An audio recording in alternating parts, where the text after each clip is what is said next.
Okay, it's one of the most famous marathon tests in the world, yet it never asks you to run more than 800 meters without stopping. So, 800 meters running, same time jog recovery in between, and then do it again 10 times. And at the end, you're told what you'll run for the marathon. So, if you're aiming for just under 3 hours, 3 hours of continuous running predicted by a session where the longest thing you'll run is 3 minutes. I'm going to show you why that can't work. Simple arithmetic, not opinion. And then I'll give you 2 sessions that I use instead, and the first you can run next Wednesday.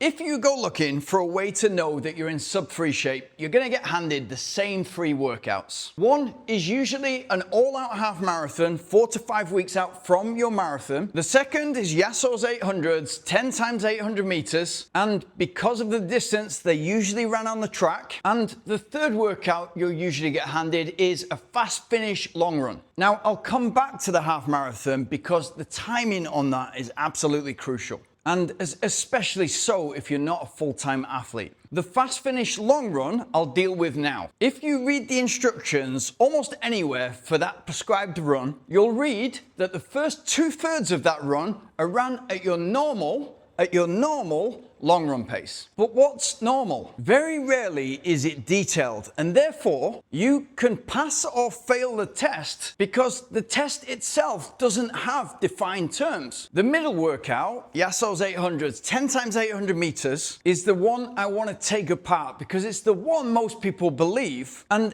ever since I was a kid at the track, I would hear about this workout. So firstly, where did that 800 meter session come from? In the mid-80s, a man preparing for Portland Marathon starts running on a regular basis 10 times 800 meters. And he runs that session for 15 years before anybody else hears about it. And by that point, he's got a really good platform. He's working for Runner's World. And Runner's World are desperate always for content. So he talks to a colleague and mentions that he's noticed a pattern in those 10 times 800 meters. If he's able to run them in 2 minutes 50, he'll run a 2 hour 50 marathon. He's noticed that if he gets that down to 2 minutes and 40 seconds, he'll run a 2 hour and 40 marathon. And so that piece gets published around the turn of the century and gets named after him. And that's the workout that everyone knows today. But here's the bit that matters. And this isn't me saying it, it's him. He described the workout itself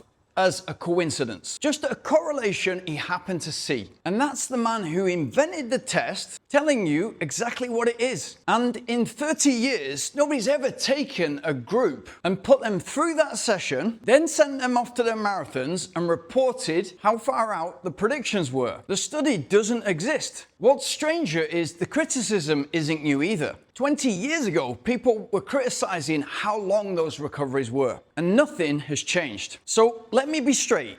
That is a great session. That session will always work for you. My problem isn't the session or the running, it's the promise attached to it. Here's what the rule is actually doing. Watch what happens when I put 2 completely different runners side by side. The sub-3 runner is asked to run his reps at 6:02 per mile. The sub-4 runner, 8 minutes and 3 seconds per mile. Different training ages, different physiology, different everything. But look at the bracket. 14%, the same 14%. That's not a coincidence. It's the only answer that the maths can give. All the rule is doing is swapping hours for minutes. And once you've done that, the gap between rep pace and marathon pace is locked at 14% for every runner alive. We love this in running. We love oversimplifying things to a point that a general off-the-shelf running plan will help you get where you want to get. But a test that gives everybody the same answer isn't doing anything for anybody. And most online calculators or prediction models do this. But it's assuming that you're well developed as a runner and you're doing everything else well that it takes to be a good marathon runner. So the man who's least equipped to run the marathon sails through the session and then falls apart at 20 miles or 30K in the marathon. So it's flattering exactly the runner that it should be warning. Now look at the shape of it.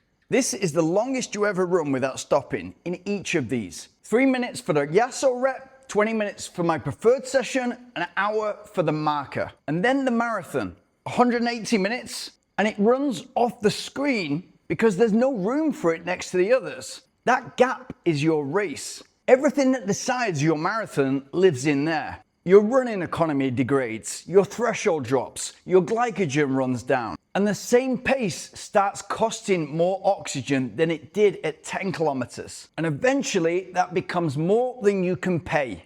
None of that appears in the first hour. So a session where the longest effort is 3 minutes won't even see that final third, that final 10 kilometers coming. Here's what I use instead. 2 sessions, same pace, and that's deliberate. Session 1, 2 times 20 minutes at 4 minutes per kilometer or 6 minutes 26 per mile. 2-minute jog recovery between and mid-block on tired, trained, fatigued legs. Session 2, exactly the same pace, 4 minutes per kilometer or 6:26 per mile, held for a full hour. And the best place to do that is in a race situation. So if you can find a 15K race or a 10-mile race, brilliant. And for that run, short taper, so you feel almost as fresh as you will on marathon morning. Why an hour? Well, of course, number one, the faster or the speed that you can run for an hour will closely correlate to the speed that you can run for 3 hours. And on fresh legs, that's roughly where your threshold is. So not a short rep, 14% quicker than marathon pace, but longer, more controlled reps at 6.5% quicker, which is 94% of your goal pace. Slower pace, much harder question, a much more relevant question. I'm not asking you to go and touch that pace 10 times. I'm asking you to go and live there. And this isn't just a sub 3 thing. Find your goal on the left and read across with marathon pace in the middle. The marker next to it, and on the right, how far that gets you in an hour. But please do not predetermine what you're gonna run 3 months, 6 months, 9 months from now. That target, that marathon target, always has to be a moving target, because the very definition of training is not just the preparation for that marathon,